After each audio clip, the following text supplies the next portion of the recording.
Good morning India. दोस्तों नमस्कार। दोस्तों हमारे चैनल की कहानियाँ हर रोज़ सुनते रहने के लिए आप हमारे चैनल को सब्सक्राइब कर सकते हैं और साथ ही इस वीडियो के पसंद आने पर वीडियो को लाइक करना ना भूलें। चलिए दोस्तों अब इस प्यारी सी कहानी को शुरू करते हैं। दोस्तों मैं शबनम और ये बात आज से करीब 4 साल पहले की है। बात उस वक्त की है जब मेरी उम्र लगभग वही 39 साल थी। मेरी शादी को हुए आज 20 साल हो चुके थे। उस वक्त हुआ कुछ यूँ था कि वैसे भी मैं बहुत ही सिंपल सी घर की लड़की थी और हमारे घर पे अक्सर ऐसा होता कि लड़कियों की शादी जल्दी हो जाती। तो ऐसे मेरे साथ भी हुआ। मेरी शादी जब मैं 18 को हुई तब से ही रिश्ते देखने लगे और उसके कुछ दिनों के बाद मेरी शादी तय हो गई। मेरे जो हस्बैंड थे वो मुझसे उम्र में काफ़ी बड़े थे। उस वक्त मैं 19 साल की थी और वो थोड़े बड़े थे। हमारे घर पे अक्सर ऐसा होता कि लड़कियों की उम्र उतना मायने नहीं रखती। इस वजह से मैं जाकर भी कुछ नहीं कर सकती थी। लेकिन यही सब अफसोस के चलते मुझे बहुत बुरा लगता। लेकिन मैं सब कुछ मुंह बंद करके सहते जाती, ये सोच कि कभी ना कभी सब कुछ ठीक हो जाएगा। लेकिन दोस्तों अक्सर हम जो ज़िंदगी में चाहते हैं वो कभी होता ना है और अक्सर यही ज़िंदगी है। हुआ कुछ यूँ कि शादी के बाद मेरी लाइफ में बहुत सारी रेस्ट्रिक्शन लगने लगी, जैसे कि यहाँ मत जाओ, ये मत करो, वो मत करो। मुझे इन सब चीज़ों से बहुत बुरा लगता। लेकिन आखिर मैं कर क्या सकती थी। मैं नहीं चाहते हुए भी मुझे ज़िंदगी में हर वो बात सुननी पड़ी और करनी भी पड़ी।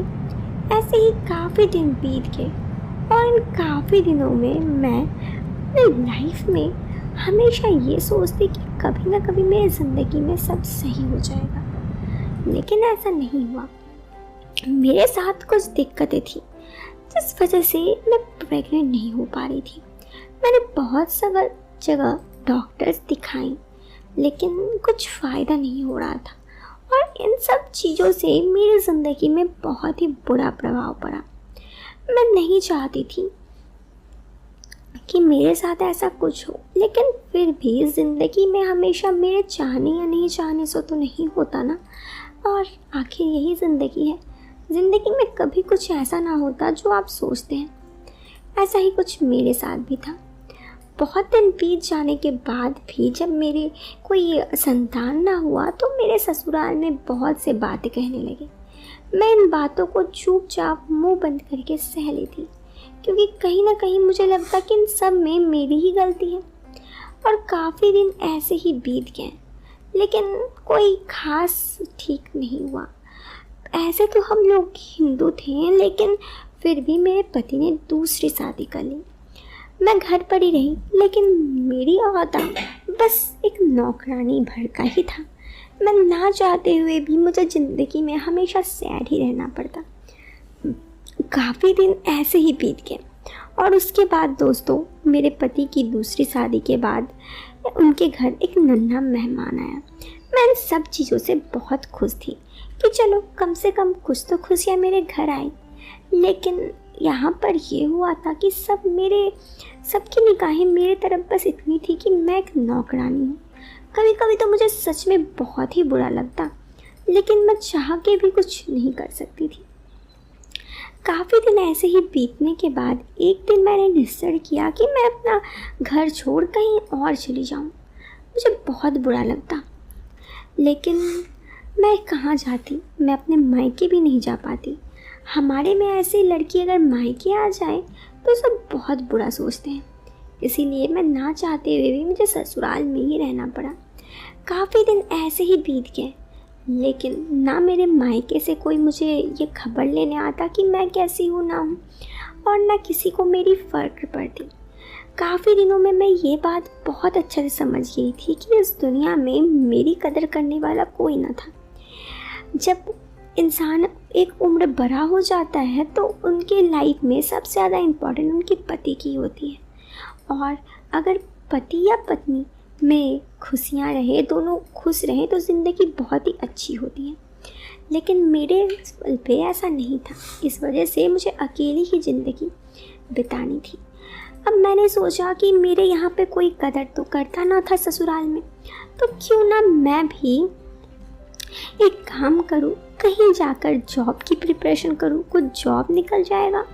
मैं इतना पढ़ी लिखी नहीं थी, तो मैंने 2-4 जगह इंटरव्यू दी, 12th के बेसिस पे ही दी, ताकि मेरी जॉब निकल तो जाए। मैं बस चाहती थी कि मेरी जॉब निकल जाए। काफ़ी दिन मेहनत करने के बाद एक दिन मेरा जॉब निकल गया। मैंने एक छोटे से जगह पे ही इंटरव्यू दी थी। जॉब भी बड़ा छोटा सा था, उतनी वेतन भी ना थी, लेकिन इतनी थी कि मैं अपनी ज़िंदगी की एक नई शुरुआत कर पाऊँ। और ऐसा भी था कि मैं बस चाहती थी कि किसी तरह मैं इस जंजाल से घर से बाहर निकलूँ। काफ़ी दिन ऐसे ही बिताने के बाद जब मैं उस घर से बाहर निकली, मुझे उस दिन बहुत खुशी थी। मेरे ससुराल वालों को इस चीज़ से भी दिक्कत थी, क्योंकि मैं तो उनके घर की नौकर थी। अब भला मैं ही नहीं रहूँगी तो घर के खाना वाना कौन बनाएगा। लेकिन इन सब चीज़ों को ना सोचते हुए मैंने ये निश्चय किया कि मैं अपनी लाइफ में आगे बढ़ूँगी। ससुराल में सबकी बात सुनने के बावजूद मैं वो काम करती रही जो करने में मुझे अच्छा लगता। काफ़ी दिन ऐसे ही बीत जाने के बाद फाइनली मेरी एक बात तो बन गई। अब सब मुझे कदर करते, थोड़ी बहुत मैं कमा भी रही थी। अब मुझे समझ में आ गया, दिक्कत ये थी कि दिक्कत मैं कमाती नहीं थी, इसलिए मेरे उस ससुराल में थोड़ी कदर ना थी। ऐसे ही काफ़ी दिन बीत गए। मेरा पति का बेटा जो अब काफ़ी बड़ा हो गया था, मुझे भी काफ़ी रेस्पेक्ट करता। शायद उसे ये सब चीज़ों के बारे में पता ना था, वो तो बस मेरी कदर करता। मैं भी उसे अपना काफ़ी अच्छा मानती। काफ़ी दिन ऐसे ही बीत जाने के बाद मैं बहुत खुश थी ज़िंदगी में कि फाइनली मैं अपनी ज़िंदगी सही से जी रही हूँ। ऐसे ही काफ़ी दिन और गुजर गए और फिर मैंने मेरे पति की जो दूसरी पत्नी थी, उसकी एक दिन मौत हो गई। उसकी अचानक मौत हो जाने से हमारा परिवार में काफ़ी कुछ बदल गया, जिस वजह से सब मेरी तरफ थोड़ी कदर करने लगे। अब मेरे पति को जो चाहिए था उससे वो तो मिल चुका था, और रही बात मेरी, तो मैं तो उनके घर में पहले से थी, तो मेरे पति मुझे मानना चाहते थे, फिर से अपनी पत्नी का दर्जा देना चाहते थे। लेकिन इस बार मैं मुकर गई। मैं ऐसे रिश्ते में अब नहीं रहना चाहती थी जहाँ पर मेरी कोई कदर ही ना हो। इसीलिए मैंने उस रिश्ते को छोड़ लाइफ में आगे बढ़ गई। मुझे नहीं पता मैंने क्या सही किया, क्या गलत किया, मुझे क्या करना चाहिए था, लेकिन क्योंकि मैं 2 पैसा कमाती थी तो मैं ज़िंदगी में कुछ कर सकती थी, खुद के दम पे जी सकती थी, इसलिए मैंने ये फ़ैसला किया।